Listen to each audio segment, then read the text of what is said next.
आप लोगों से, जो मेरे EPS 95 के जो मेरे साथी हैं, जो मेरे मित्र हैं, जो मेरे दोस्त हैं, मैं कहता हूं आप लोग हाथी हो, और हाथी चलता है तो कुत्ते भौंकते हैं, और उन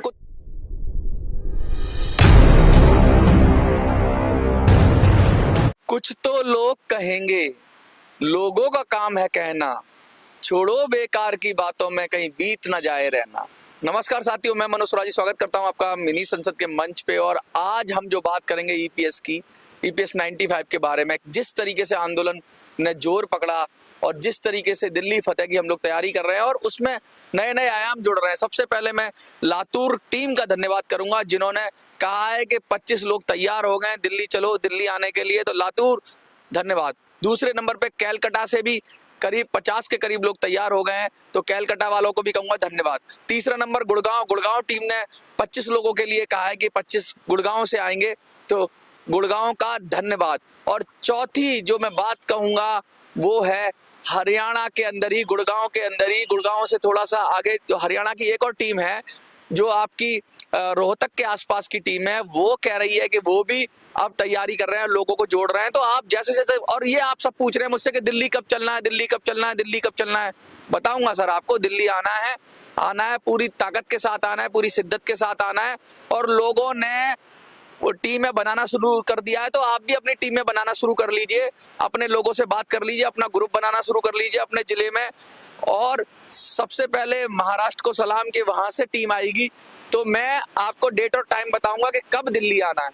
और दिल्ली आने के साथ साथ आप ऐसा काम करिए कि जो व्हाट्सएप है, जो मेरा नंबर है, जो हेल्पलाइन EPS 95 का जो मैंने हेल्पलाइन जारी किया था, जिससे सब लोग जुड़ रहे हैं, खासकर तो उस नंबर को मैं बता रहा हूँ कि 8375009595, उस पर व्हाट्सएप करके अपनी जिले के बारे में बता दें कि किस जिले से आप लोग आ रहे हैं। तो जो नई टीम है उनकी भी एंट्री कर लूंगा। अभी 3-4 एंट्री हुई है मेरे पास, और एंट्री हो जाएगी।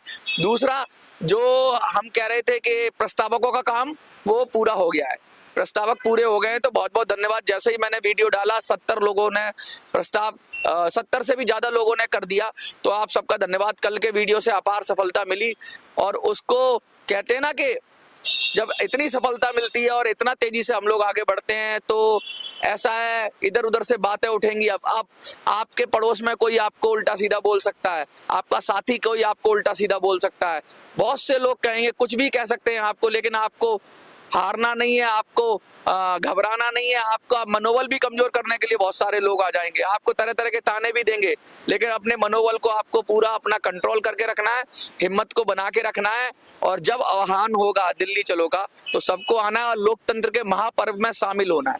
लोकतंत्र का ये जो महापर्व है, ये हर देश के नागरिक का कर्तव्य है कि वो इस महापर्व में अपने मुद्दे पे बात करे। और अगर आप इस महापर्व में शामिल होते हैं और दिल्ली फतेह होती है, तो हमें वो मिलेगा जिसे लोग कल्पना भी नहीं कर सकते। और जो लोग मैदान छोड़ के भाग गए हैं, उनसे भी कहना चाहता हूं कि अब जब आपने मैदान छोड़ ही दिया है, तो कम से कम चुप रहे, क्योंकि चुप रहना, मैंने पहले भी कहा था, अब आपने अपने 8 साल ट्राई किया, अब 2 महीने और लोगों को ट्राई करने हैं, तो आप शांत रहें, थोड़ी शांति का दान दें, और बाकी और कुछ नहीं है। और कुछ लोगों से कहूंगा कि जब आप लोगों से, जो मेरे EPS 95 के जो मेरे साथी हैं, जो मेरे मित्र हैं, जो मेरे दोस्त हैं, मैं कहता हूं आप लोग हाथी हो, और हाथी चलता है तो कुत्ते भौंकते हैं, और उन कुत्तों को पलट के हाथी जवाब नहीं देता है। तो आप किसी कुत्ते को पलट के जवाब मत देना, अगर वो आपको उल्टा सीधा बोले, तो कहने का मतलब आप हाथी की चाल से चलो और उसको जवाब मत दो। और कुछ तो लोग कहेंगे, लोगों का काम है कहना, लेकिन कुछ लोग कहने लगे तो इसका मतलब आप तरक्की कर रहे हो, आप बढ़ रहे हो आगे। जब लोग आपके खिलाफ खड़े हो जाए, तो समझ लो कि आप तरक्की कर रहे हो, यही नियम है।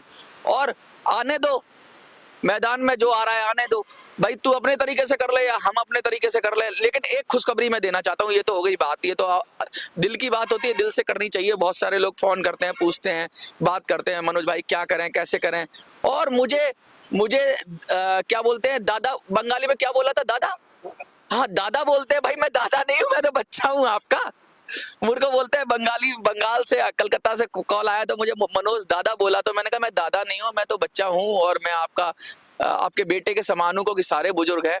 तो और आप मुझे ज्यादा ही कहना है, प्यार करना, तो छोटा भाई कह सकते हो मुझे अपना। लेकिन हाँ, मैं पूरे मन से इस संघर्ष को लड़ रहा हूँ, और मुझे बड़ी उम्मीद है कि भाई हम कुछ ना कुछ तो कर ही लेंगे। और सबसे बड़ी उम्मीद है, सबसे बड़ा काम हो गया कि प्रस्तावक मिल गए। अब तक ये बड़ी थी सेनापति भी मिल जाएंगे, प्रस्तावक मिल गए तो अब काम खत्म हो गया। हमारे पास 70 लोग हैं दिल्ली के अंदर जो कह रहे हैं कि भाई हम तैयार हैं प्रस्तावक बनने के लिए, आप उम्मीदवार दो। अब उम्मीदवार हमें देने हैं और हमारे पास टाइम भी है कि हम उम्मीदवार दे देंगे। लेकिन 70 प्रस्तावक मिलने के साथ साथ अभी हमारी सेना छोटी है। 20,000 लोगों ने अभी तक मुझे संपर्क किया है। 20,000 से थोड़े ज्यादा बढ़ गए होंगे, क्योंकि 20,000 तो कल तक का आंकड़ा था। लेकिन वो हम जो 1 लाख का टारगेट था वहां तक नहीं पहुंच पा रहे हैं। अब ये आप ही को करना है, कैसे पहुंचेंगे। 1 लाख तक इसको पहुंचाइए, 1 लाख लोगों तक जोड़िए और जोड़ने के बाद लड़ेंगे और दिल्ली फतेह करेंगे।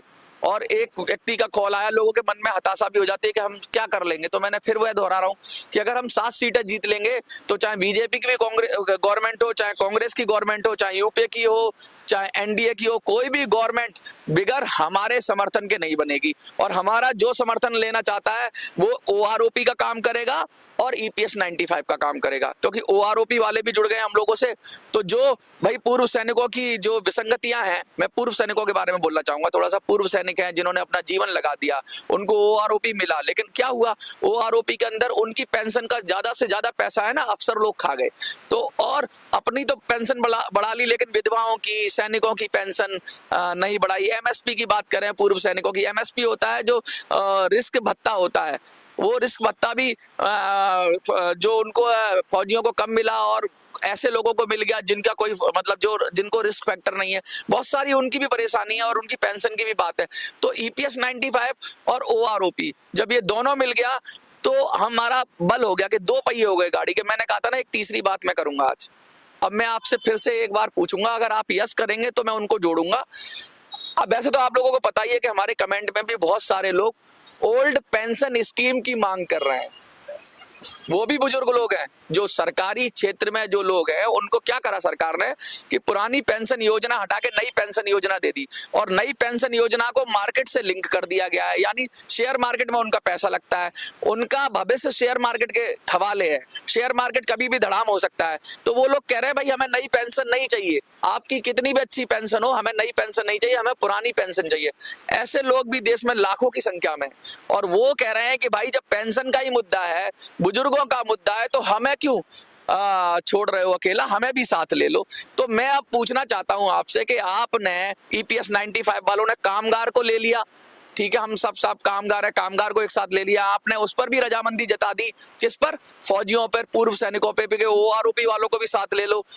और अब मैं उनके नुमाइंदे भी बैठाना शुरू करूंगा, ओपीएस वालों को अपने साथ बैठाऊंगा धीरे धीरे, क्योंकि अब उनका भी आप बात करें उनसे भी, उनको भी लोग जुड़ रहे हैं, ओपीएस वाले भी बैठाऊंगा। और पूर्व सैनिक भी बैठना शुरू होंगे अब मेरे साथ। मैं उनको भी मंच दूंगा कि भैया आइए, मिनी संसद पे आइए, या जाग 85 पे आइए, या वॉइस फॉर यू पे आइए, दंगल टीवी पे आइए, भारत न्यूज पे आइए, भारत तक पे आइए। बहुत सारी न्यूज चैनल्स हैं जिस पे मैं कोशिश करूंगा कि आपको बैठाऊं और लोगों के इंटरव्यू लूंगा, उनकी व्यथा आपके साथ शेयर करूंगा। और हम सबको आर्मी की तरह काम करना है। जो अब शॉर्ट वीडियोस मिलेंगे आपको व्हाट्सएप पर, सब व्हाट्सएप पे जुड़ जाओ।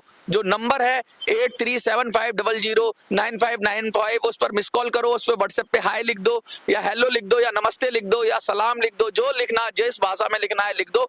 जुड़ जाओ, जुड़ के एकत्रित हो जाओ। बहुत लोग आएंगे, भ्रामक खबरें फैलाएंगे, आपको उल्टा सीधा भी बोलेंगे आपको, लेकिन आपको अपने संकल्प पे डटा रहना है।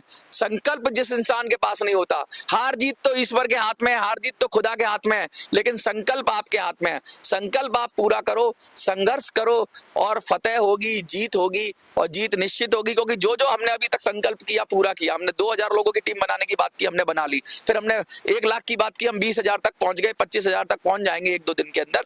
फिर हमने मतलब बहुत बड़ी बात है ये। अब मैं आपको आप बिलीव करोगे, मैं आपको फोन खोल कर दिखाता हूँ। देखो कितने नंबर है, लोग तो देख के, मैंने एनएससी को भी दिखाया था, जो एनएससी की लीडरशिप है उनको भी दिखाया था। देखिए इतने लोग कॉल कर रहे हैं, कह रहे हैं तो क्या करें, इतने लोग कॉल कर रहे हैं। तो मैंने कहा इनके दिल की बात सुनिए। मैं देखिए ये मैं अभी आपको देखो, अभी भी कॉल करके सिम बन, देखिए अभी मैं थोड़ा सा मैं कहूंगा, देखो थोड़ा चल रहा है ये, देखिए नंबर देखिए कितने कॉल हैं। आप चलते चले जाएंगे, मतलब आप चलते चले जाओगे, मतलब खत्म नहीं होगा। यानी कि ये मैं ऐसे ही नहीं कर रहा, मैं थोड़ा सा और पास ले जाके दिखाऊंगा। देखिए कितने लोगों के नंबर हैं, ये हर सेकंड मेरे पास लोग जुड़ते जा रहे हैं। ये जंगल में आग की तरह फैल गई है खबर कि भाई दिल्ली फतेह करनी है। और महाराष्ट्र से लोग कहते हैं दिल्ली फतेह, पता सबको है। इवन केरला से, तमिलनाडु से, आंध्र प्रदेश से, तेलंगाना से, कहां कहां से लोग कह रहे हैं दिल्ली फतेह करनी है। तो ये अब मेरी लड़ाई नहीं है, ये उन सब की लड़ाई है और वो सब अपनी टीमें बना रहे हैं, वो सब अपनी टीमें बना रहे हैं और वो दिल्ली में आएंगे। मैं तो सिर्फ कोऑर्डिनेट कर रहा हूं और कुछ लोग मेरे ऊपर भी कुछ कहने, अभी मुझे लगता है कि मेरे ऊपर भी कुछ लोग आएंगे, मेरे ऊपर भी अटैक आएगा, तो मेरी रक्षा आप करोगे।